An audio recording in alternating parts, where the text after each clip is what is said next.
is file item number 6, AB 882. Mr. Wilk, you may proceed. Thank you, Mr. Chair and members. Before you today is AB 882. I'd like to first thank the Chair and committee staff for their hard work on the bill. As stated in the analysis, I'm requesting the committee strike Section 2 of the bill relating to devices not being removed from the school site on a daily basis.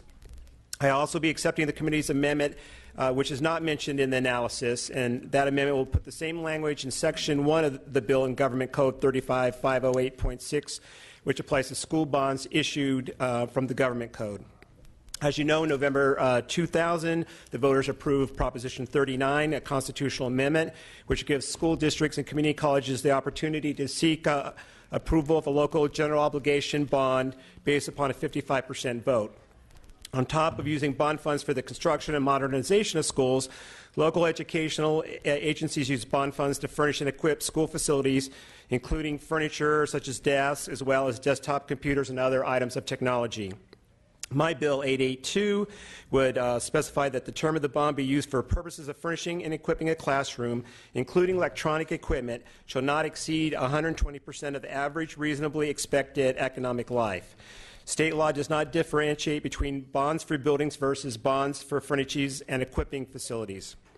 My bill is consistent with the federal tax rules to ensure that taxpayers are not paying long-term bonds for items that have a shorter lifespan and which will obviously reduce the cost of the money borrowed. According to the Legislative Council opinion, portable electronic equipment such as iPads or tablets are a type of equipment that is allowed under Prop 39. This bill is consistent with the provisions in Prop 39. It does not prohibit the use of Prop 39 proceeds to purchase technology. Finally, in conclusion, our young people are digital natives. I believe we do need to have technology in the classroom. That's how they learn. And between making them more competitive economically, we also need to have the technology to implement the new Common Core standard. So this is, I think, going to help facilitate technology in the classroom as well as protect the taxpayers. And I respectfully ask for an aye vote. Thank you. Any further in support?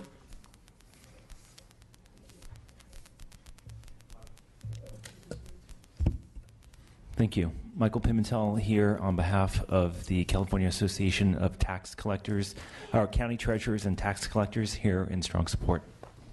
Thank you. Mr. Chair and members of the committee, Kara Bush with Tech America, also here on behalf of TechNet. We have no official position on the legislation. However, we did want to thank the author, his staff, and the committee staff for working with us and look forward to working with you as the bill moves forward. Thank you. Okay, any opposition to the bill, please come forward.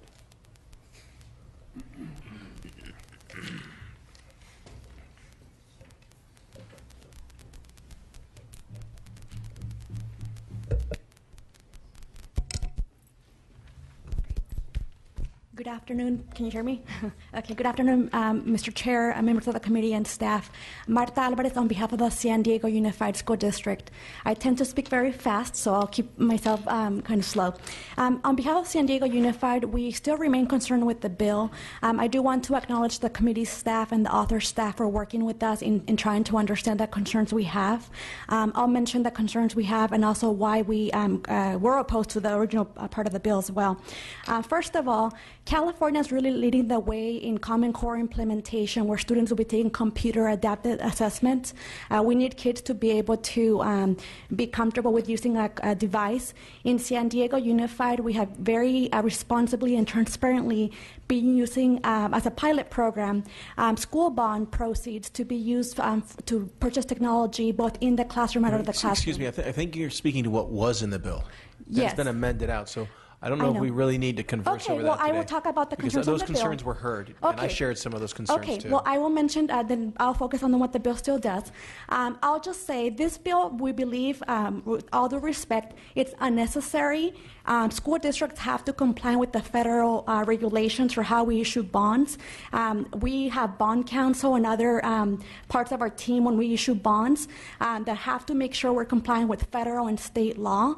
And so even though the bill was amended to only include Section 1, we believe that at the 120% requirement, it goes above and beyond what's in federal statute, and that's part of the Federal Code of Regulations. We are concerned that the bill, as currently still with Section 1, it would include taxable bonds, whereas that should not be the issue part of this bill. I can tell you that San Diego Unified, we have been very responsibly issuing short-term bonds for technology projects. My understanding is this bill was introduced last year and reintroduced again this year because of one incident in Southern California. It is not known to be a statewide issue, and so we just remain concerned about the unintended consequences by having additional restrictions beyond what the federal tax code requires. If the bill moves forward, we will work with the author on the bill, but at this point we just think that it is unnecessary because we already comply with federal law. Thank you. Thank you. And just to clarify, the bill does still allow for short-term technology bonds. Yes, it does, but it is more restrictive than the federal law. Okay. Thank you. Thank you. Rebecca Curley on behalf of the Coalition for Adequate School Housing and the Community College Facility Coalition. We have an opposed unless amended position that was submitted on the original version of the language, but we do still have concerns with the bill in print today. We believe that the bill is moving in the right direction, and we very much appreciate the author's willingness to work with us.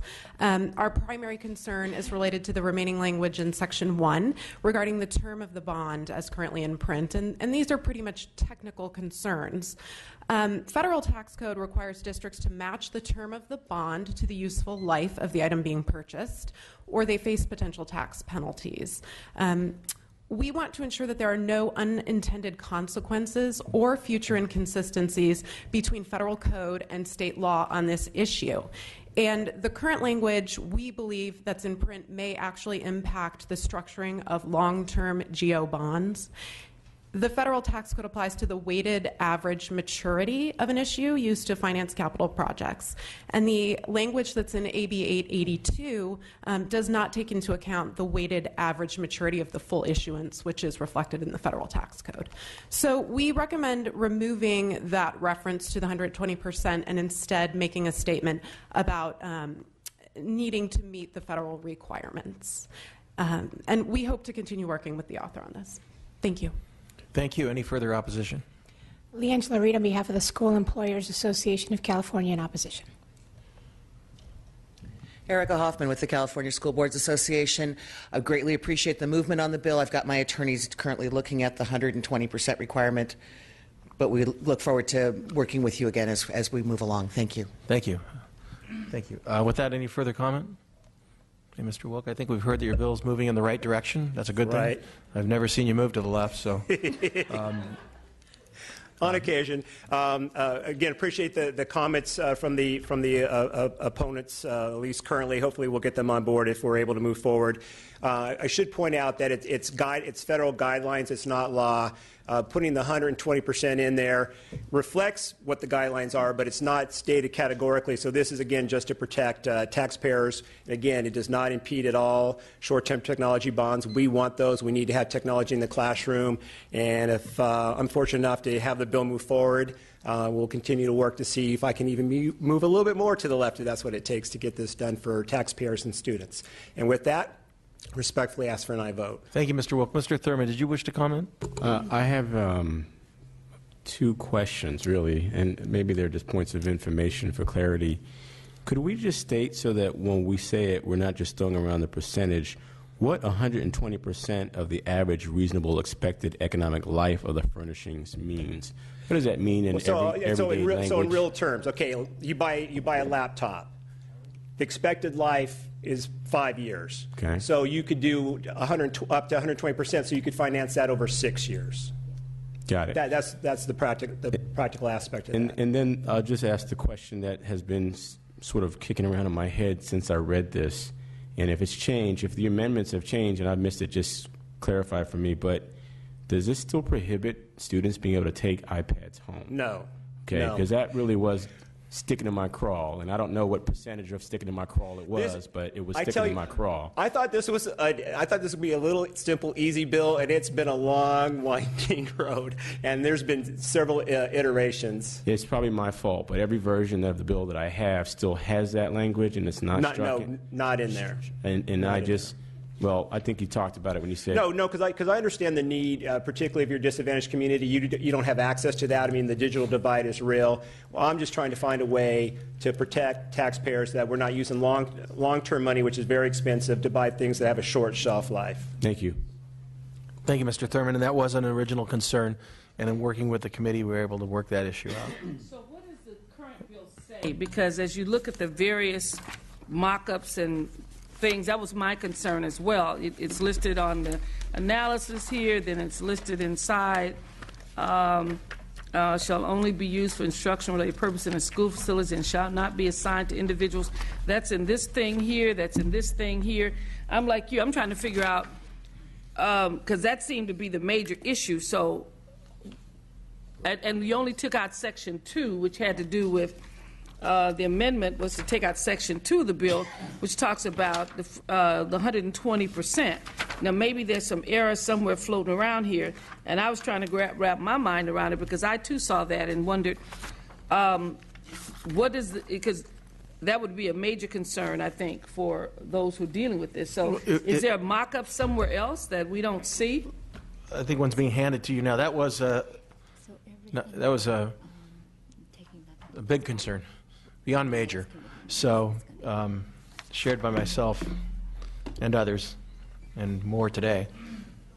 So it is not the intent moving forward to disallow students from taking their portable technology to their domicile. Thank you. Okay. Thank you very much, then. Thank you, Dr. Webb. Mm-hmm. Bill? Second, in that case. Bill's been moved and seconded. And did you close? I did. You did close. Thank you. You are closed. Secretary, please call the roll.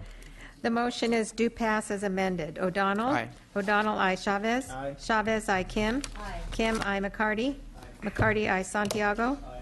Santiago, I. Thurmond? Aye. Thurmond, I. Weber? Aye. Weber, I. 7-0, it's out. 7-0, the bill is out.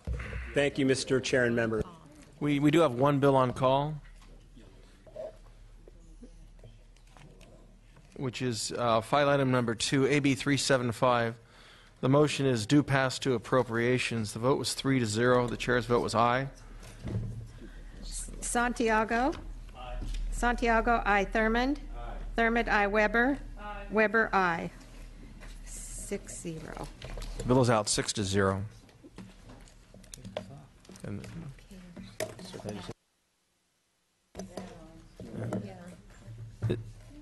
And this meeting is adjourned.